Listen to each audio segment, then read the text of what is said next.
Hi guys, welcome to my first song project analysis video. First I just wanted to address the fact that my tutorial series pretty much stopped after 2 episodes. I'm not going to lie, it was a combination of time, simply not really knowing where to go next with the tutorials. I did have a lot of requests to cover different areas of production, but really I wasn't sure where to go with it. So then I had the idea of maybe doing some videos that break down some of my tracks, kind of like an in-depth look into the project. So that's where we're at today, and I'm going to take you around my Cubase project for my recent single release, Tick Tock. So I work in Cubase 10.5 Pro, and I've tidied the project up so it's a little easier to follow. Everything's color coded. Green is drums and percussion. Orange is bass elements. Blue is any synth and melodic elements. Pink is effects, downsweeps, risers, etc. Purple's vocals. I did have to bounce some elements down to audio throughout the production process when I was making this track for various reasons. Mainly that I was having some computer dramas at the time. The project was pushing my processor unusually hard. So apologies for some of the elements being bounced, but it's literally all I have to work with now. So Tick Tock is a track that went through a lot of changes through the production process. The song originally just started off as a very melancholy sounding chord progression that I'd based on the theme song from the movie Inception. That track was by Hans Zimmer and it's called Time. It's 4 repeated very moody chords, very emotive, and I'd originally had a breakdown that was just based around those chords. I then wrote the vocal to that breakdown because it was based on the track Time. That's kind of where the link for the name came from, Tick Tock. It also tied in with the recent social media platform craze, so I thought it was a good name, and then when I wrote the main vocal hook it really made sense lyrically. So I had the vocal recorded and I produced the vocal to sound as sweet as possible. Then I hit a bit of a brick wall with the song. The main problem was that I couldn't come up with a catchy melody. The whole song felt a little bit depressing and miserable, to be honest. Emotional, yes, but it didn't really have the happy hardcore UK hardcore feel to it. So I struggled with it for a few more weeks, then I shelved it and came back to it a few months later. I then binned the original Time chords, threw them away. I just treated the vocal then as an a cappella, and then I started with a blank canvas, and I tried to inject a bit more fun into the track. The first part that I came up with were the bouncy, playful chord plucks that you hear throughout the breakdown. These basically form the entire backbone for the whole song, and they gave me a completely fresh outlook on it. So I'm going to give you a little play of the song now, to give you a little bit of context if you're not familiar with the track, and then we'll start looking at some of the elements.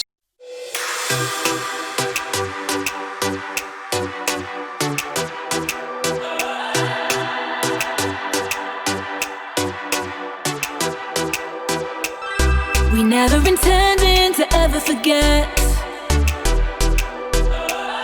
We never expected to ever regret. Forever pretending, then losing our heads.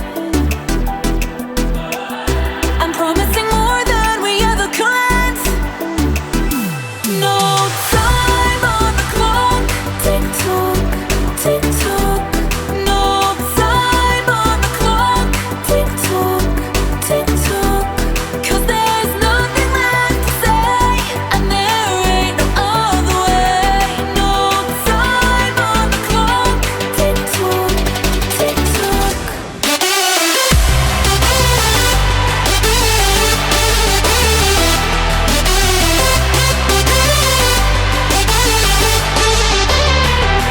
Cause there's nothing left to say, and there ain't no other way. No time on the clock. Tick tock, tick tock.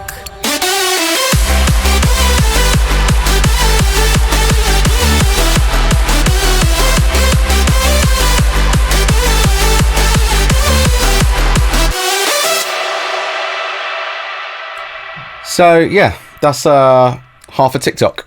So quite a lot of elements going on here, but we'll start, as I said, with the poly hook that I first mentioned. So let's have a little look. So I'll open this one out. I believe this is done on Massive X. I think I just got the new Complete at the time, which came with Massive X, and I've been looking forward to Massive X for a long time actually. And I finally got to use it on this. I haven't really used it much since, to be honest with you, but yeah, I found this really cool kind of starting point. It was like a kind of cool plucky sound. If I turn off the insert effects to start, you'll hear how it sounds, and I'll go into the piano roll.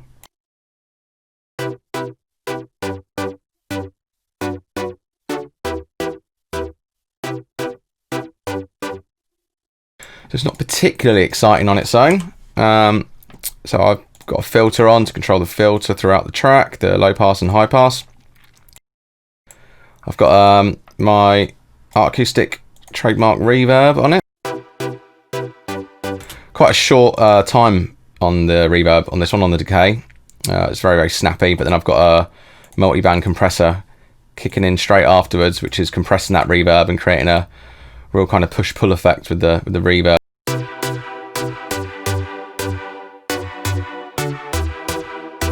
I wanted the sound to sound quite close, which is why it's short decay time. But yeah, the multi-band compressor really gives some interesting life to the reverb if you put it on straight afterwards. I've then EQ'd the Pluck, taking out the bottom end that I didn't need, giving a little bit more of a boost at the 6K. I've got an LFO tool. It's not activated at this point in the track because it's in the breakdown, but for the points where I use it with the drums over the top, I have it doing a pretty straightforward duck pump effect. But as I say, it's off now anyway. The depth is set to 0. I've got glitch on here, but purely for later in the track, I wanted to do a tape stop on this sound, and it's the only thing I've got really that lets me do a quick and easy tape stop. So I've set that up to with the mixers on 0 at this point, and it just turns on when I need it. Track spacer, great little plugin which just clears room in a particular sound, and you sidechain another sound into it that you want to scoop the frequencies out of. So in this case, I've got the vocal running into the track spacer, and whenever the vocal plays, it's just taking a small amount of the corresponding frequencies out of this sound so that they just kind of fit together like a hand in a glove. And then we have just some more EQ here.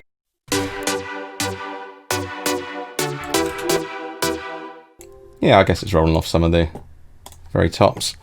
And I've just got good old-fashioned Endless Smile, great little plugin. It's useful for just doing, in this case, I just use it for kind of reverby build-ups.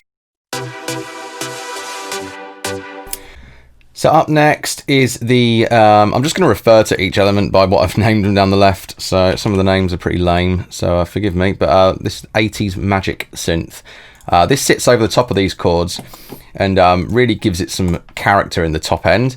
It's actually quite a simple sound. When you take the inserts off, it's a pretty simple sound and a pretty simple melody. Let's have a look what I did it in. I can't remember. Oh, you can tell I just got Massive X using that again. So looking into the piano roll.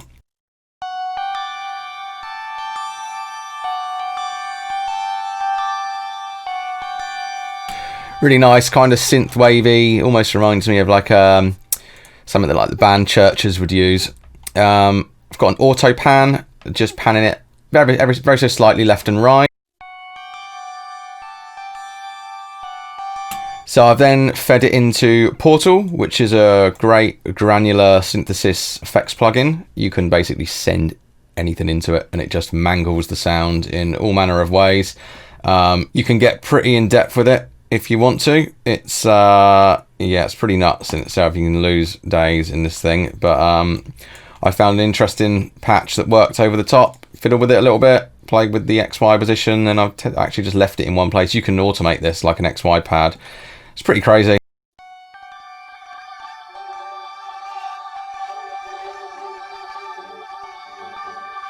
Just really gives it some decent character. And again, another track spacer. I'm imagining the vocal is probably being fed into that. And then I've taken most of the mids out and just leaving the high mids and a high. And it's a pretty unassuming sound, to be honest, but if you play it over the top, you can really tell the difference when it's not in there. It's not something you necessarily hear or you pick up on, but you definitely notice when it's not there.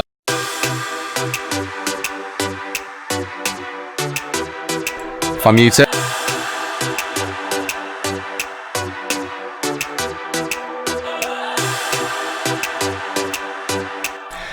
Real nice little sound.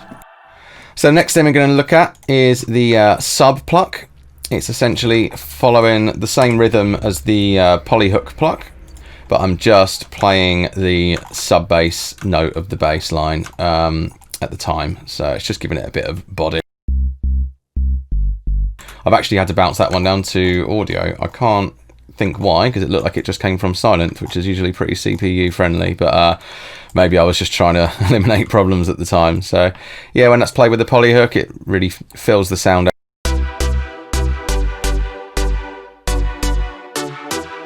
That's muted. So next we're going to take a look at some more of the little background details. These are a couple of other synth parts that I bounced to audio. Up first is a part I played in the DX7, just a really fast rise of 4 notes. And that just introduces the vocal. We never intended to ever forget. I think that's only really used a couple of times in the track. Yeah, 3 times. And then there's a pad swell, just a very subtle background effect, but I do like to use these subtle effects.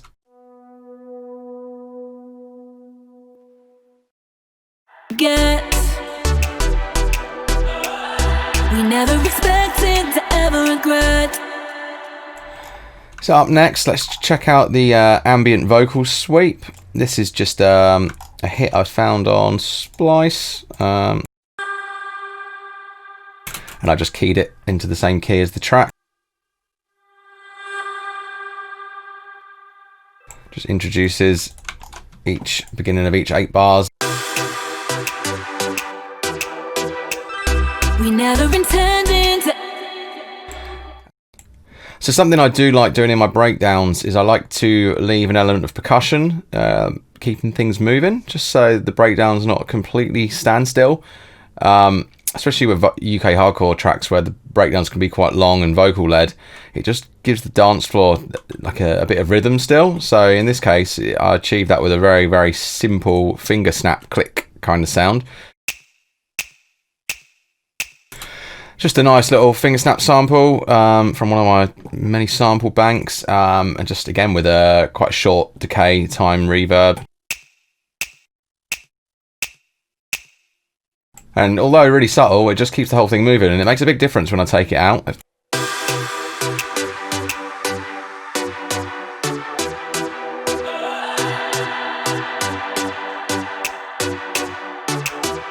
Just no energy whatsoever when you remove it. Okay, now another percussive element that I've added in, which comes in on the second 16 of the breakdown, is got this percussion loop that's almost got like quite a tonal quality to it.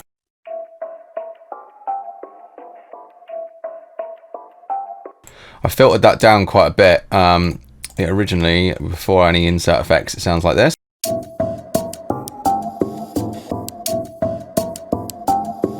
Very quirky, very kind of otherworldly sounding. I've got a very narrow EQ on it, just allowing just the mids towards the high mids to come through. And then I'm doing an auto pan, so it's moving left to right. And again, a bit of reverb. And although only subtle, that adds so much to this track, I find. Forever pretending, then losing our heads. Just a really, really cool loop. I've also added a little bit of extra energy at this point with some closed panned hat. Again, panning left to right really, really quickly. So those are the percussive elements added through the breakdown. Nothing huge, but I think they really, really do add to it. It makes a big difference when they're not in there. Next up, I want to take a look at the bouncy and brass pluck I've got down here. These come in and join the polyhook sound. Now these again are just playing one note from the chord. I believe it's the root note at the time, yeah.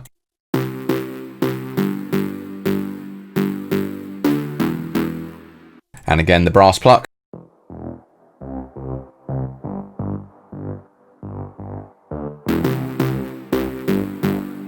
They just add a lot of body to the polyhook.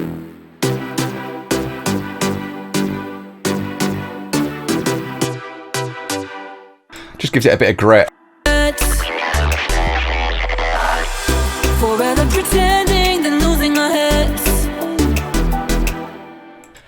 At this point also, the same MIDI that's playing the polyhook is playing another bright chord, kind of like a classic dead mousey kind of chord sound that I found. I was actually playing this on Avenger, and this was the culprit that was making my computer just go crazy. So I had to bounce this one definitely.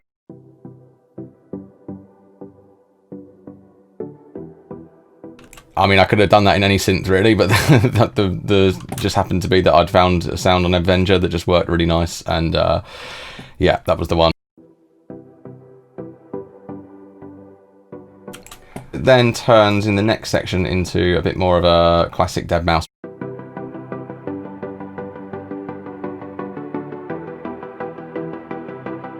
Slightly more energetic there. So at this part of the track where those dead mousey chords picked up the energy, this is actually the chorus section now that we're hitting into here. Which is why it was so important for me to introduce a bit more energy and a few more elements at this part to complement the chorus. So strings again, these were done in Contact, and these were bounced down.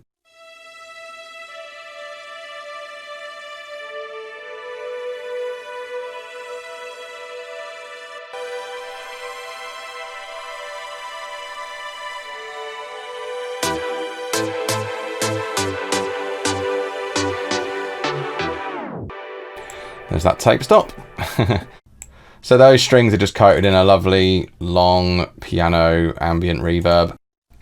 Next up, I want to look at the fifth pluck and the body pluck up here. Now they play together at this point. One of them, they're both playing the exact same MIDI. So it's C, G, up to D, down to E. They're both doing exactly the same. But the fifth pluck, I'm actually using a silent patch. I've just soloed part A, and I've just got it playing at +7 on the note, which creates a fifth harmony. So the body pluck is there. I think they're the same sound actually. That's the body pluck, and then the fifth pluck.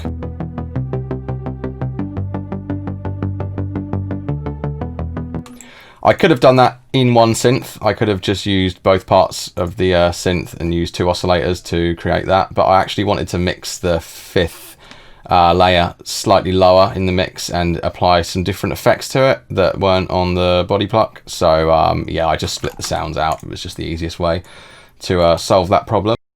And these are playing that 1/8 dead mousey pattern rhythm as well.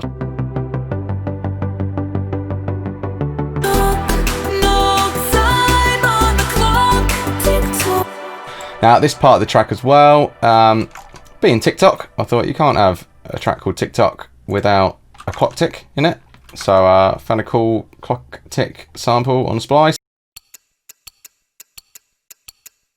It doesn't really make sense though, because clocks don't tick that fast, but that's the nature of the speed of the music I'm making. So well, let's just pretend that for this case the time moves faster.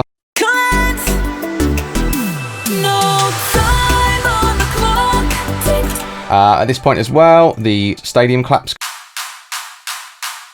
which is a very typical UK hardcore thing. But on here I've just got them on the 2nd and 4th, joining the finger snap.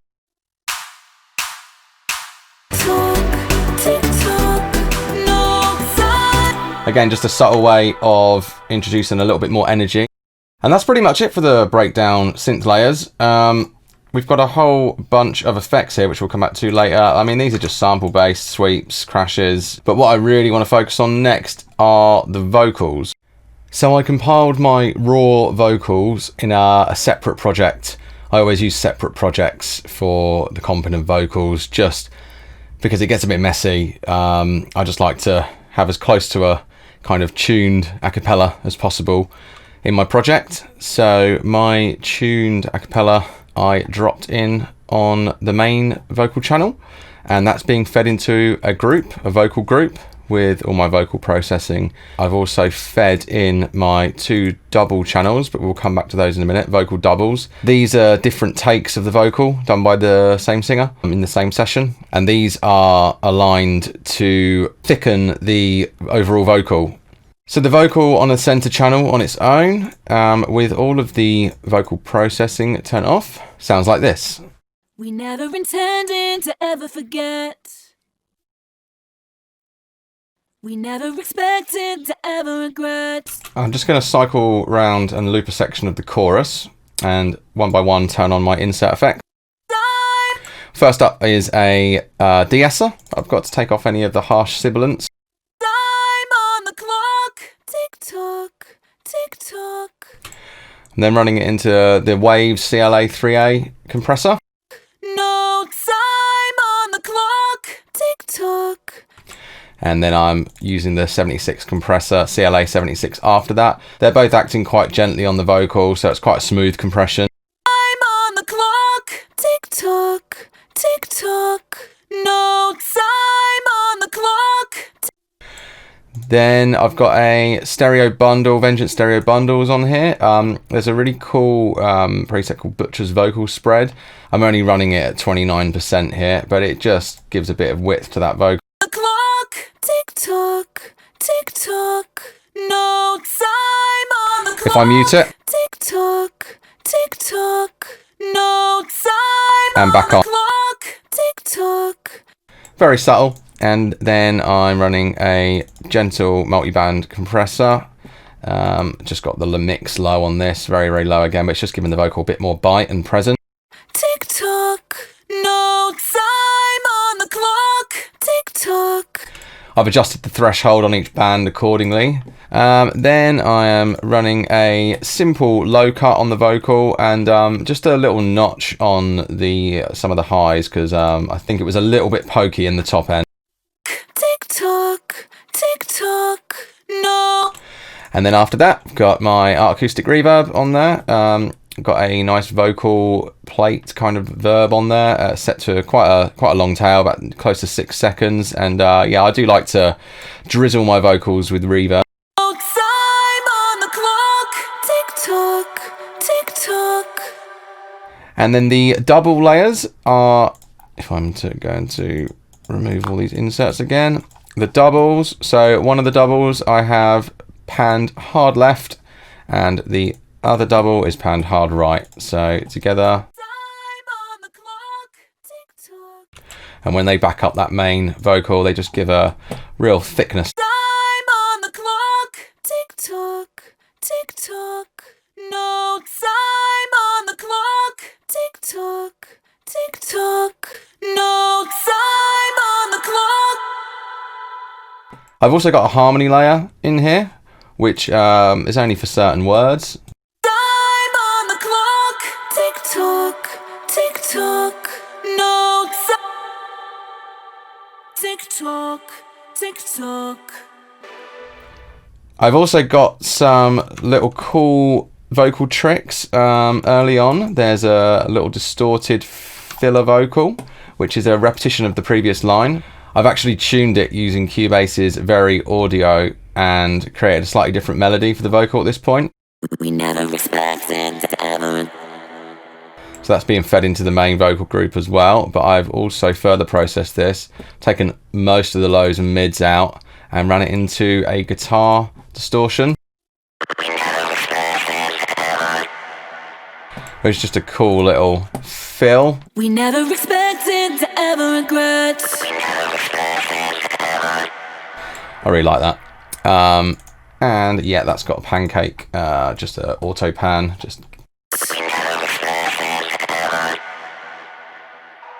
Also, above that we have I believe this is just a vocal blast from the vocal. I took one syllable of the vocal and then I just played it in a sampler and bounced it out. Cool little vocal chant effect. We never intended to ever forget. We never expected to ever regret. Now when the chorus kicks in, the vocal's actually joined by another vocal layer, a vocoder layer. So what I've got here is a group set up with the vocoder that I use, IL Vocodex. I've turned on left and right encoding, and I've taken a copy of the vocal audio and I've panned it hard left, and that gets sent into the group. And I've also got a synth layer. I think I've done this in Serum. I believe it's a synth pad. Yeah, it's a synth pad that's panned hard right. So if I was to take this out of hand hard right for the second, just so we can hear what this sounds like.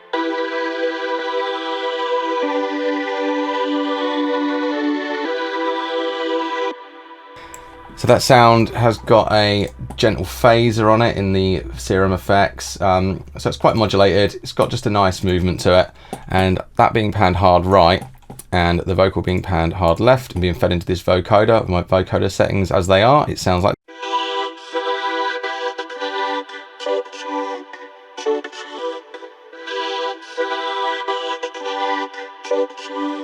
Tick tock, 'cause there's nothing left to say, and there ain't no other way. No time on the clock.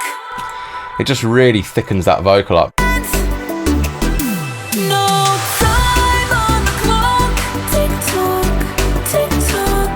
No time on the clock. Tick tock, tick tock. So next we're going to take a look at the main lead sound. My main lead is made up of 6 different layers. They're all being fed into one group and being processed together as one sound. We're going to firstly turn off all the group effects, and let's just take a look at this main melody in the piano roll.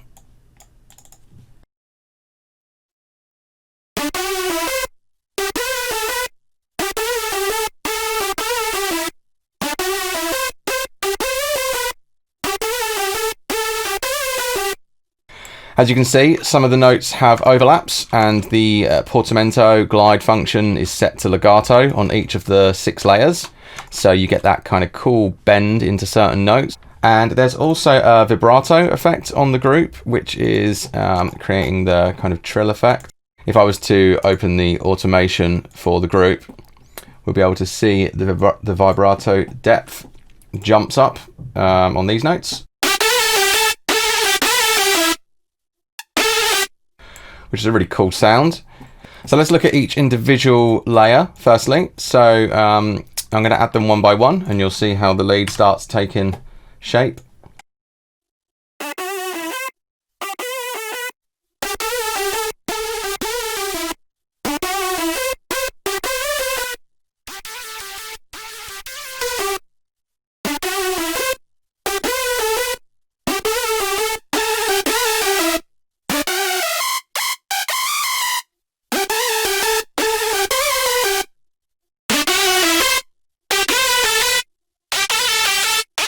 That's definitely the most characteristic lead of the lot of them. That's the one that you're hearing most, but the rest are definitely supporting it. So if we would take a look at the group inserts, I've covered lead processing in a previous tutorial of mine, but just running through it quickly again, what I've done here. So I've cut out a lot of the low end, and I've run a art acoustic reverb over the sound.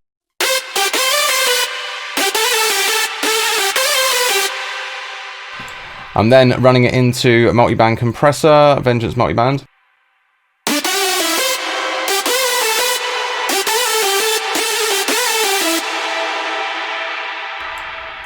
I've then further EQ'd it because I wanted to re-EQ it after it's gone through the multiband compressor. I've taken off the very tops of the sound because I just didn't feel like they needed to be there. They're pretty much inaudible, but they weren't important to the overall sound, so I've rolled those off and just given some boosts where appropriate for the sound. If I was to bypass this,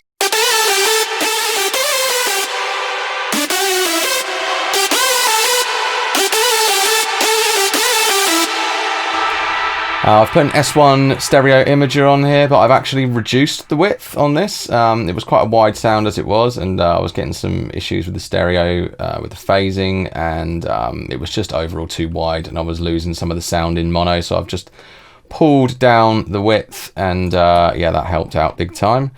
I've then got a LFO tool, just a very basic pump for when it drops.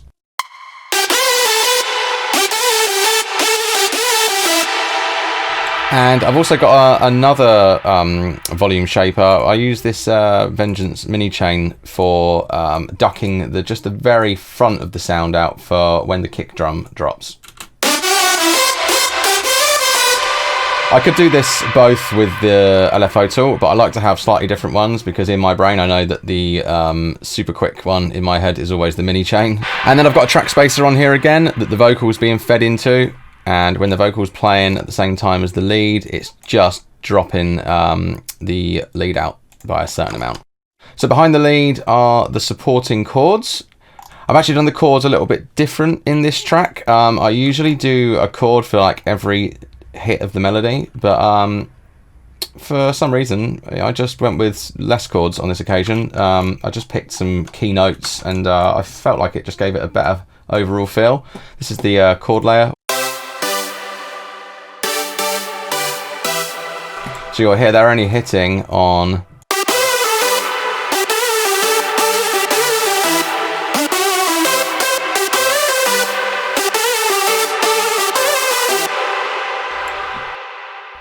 So if we were to look at the processing on these, the sound on its own without any insert effect.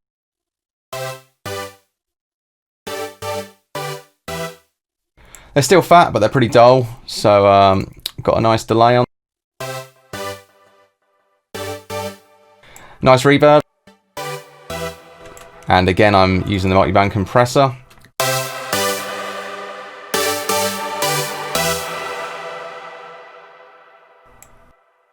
And with the S1 imager, again, I've just pulled down the width a little bit.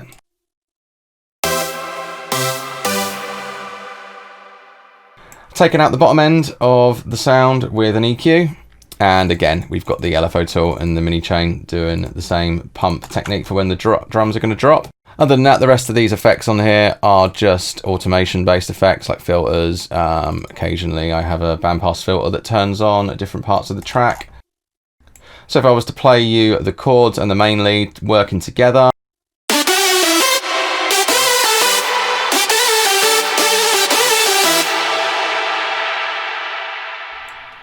Now let's take a look at the bass. I've got 5 layers doing this bass line. I've got lots of top basses. I've got a reverse bass layer that's from a sample, and I've also got a 808 doing the sub bottom end of the sound. So I'm just gonna play and add them one by one.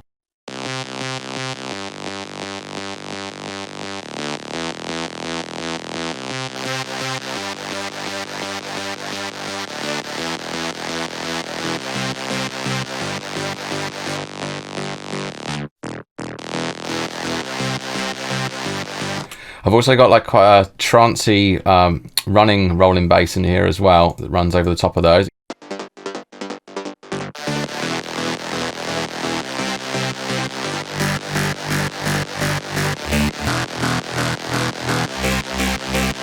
And then with the sub bass.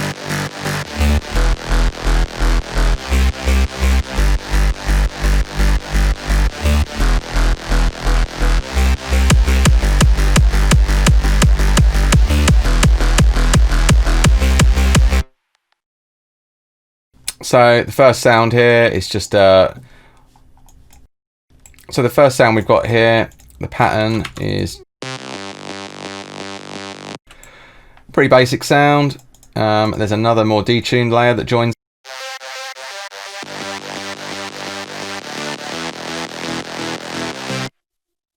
Then we've got a nice crunchy offbeat sound coming from Arna 2.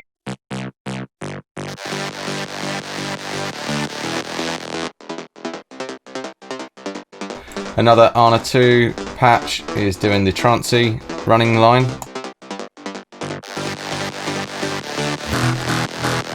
And then it's a sample that's doing the reverse bass that I've got pitched. And the bass, as I say before, the sub, sorry, is just a tuned 808.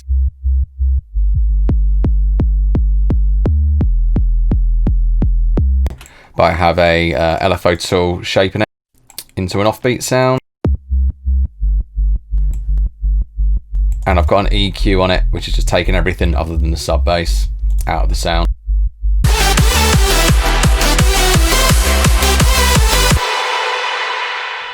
And my drums, I can't really go too much into too much detail because these are just my drums that I found that I really like. It's a kick drum I was sent. I think it was sent by Gamma originally, and it's changed over the years. Added more layers, re-cued it. It generally changes slightly from track to track. This is where it's at in this track. I've got stadium claps over the kick, and I've got a ride cymbal on the kick as well. To be honest, the drums in Tick Tock are super simple. There's not even a second and fourth beat snare or clap. It's literally everything's on the beat, and I've got a fast little 16th shaker in there as well. But really, it's about as basic as it gets for drums.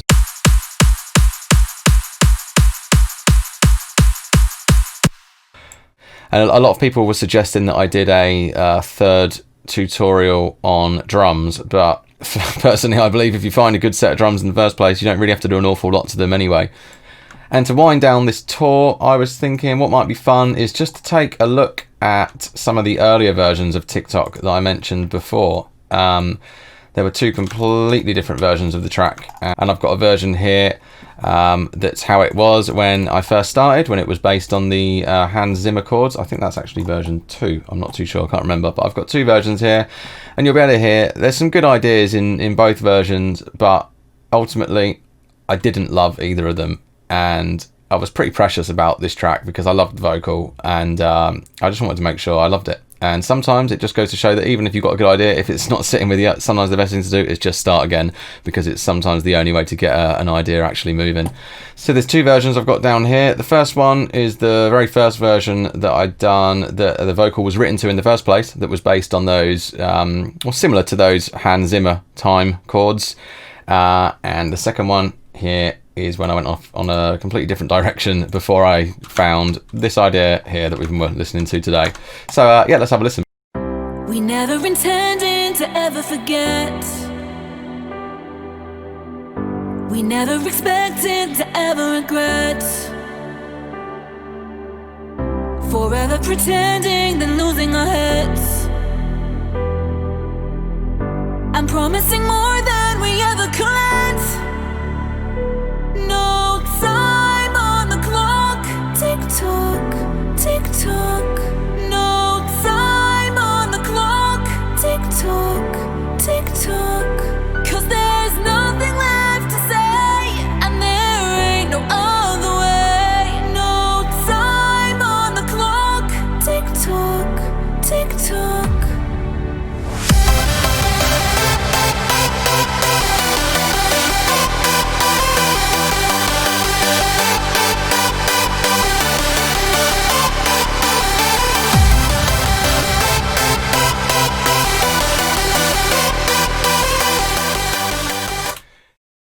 So yeah, as you can see, like the breakdown, like don't get me wrong, I do like it, but the problem is it's just a bit dreary. I just don't think it would be much of a lift in a club, hearing something quite so melancholic.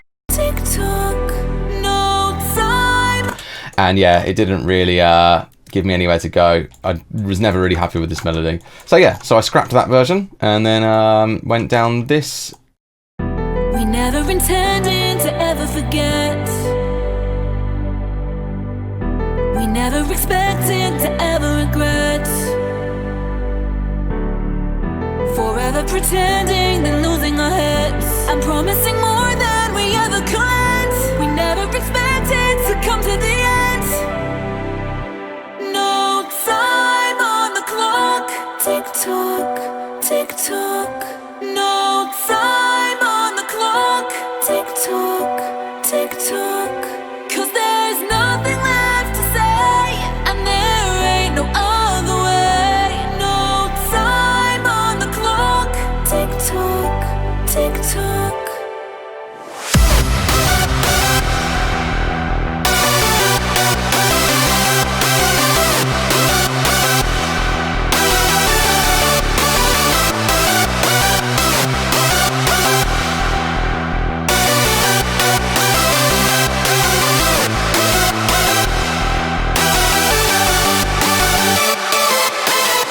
And so that was the other version that never got finished. Hope you've enjoyed looking at Tick Tock, and I will see you next time, hopefully not so long.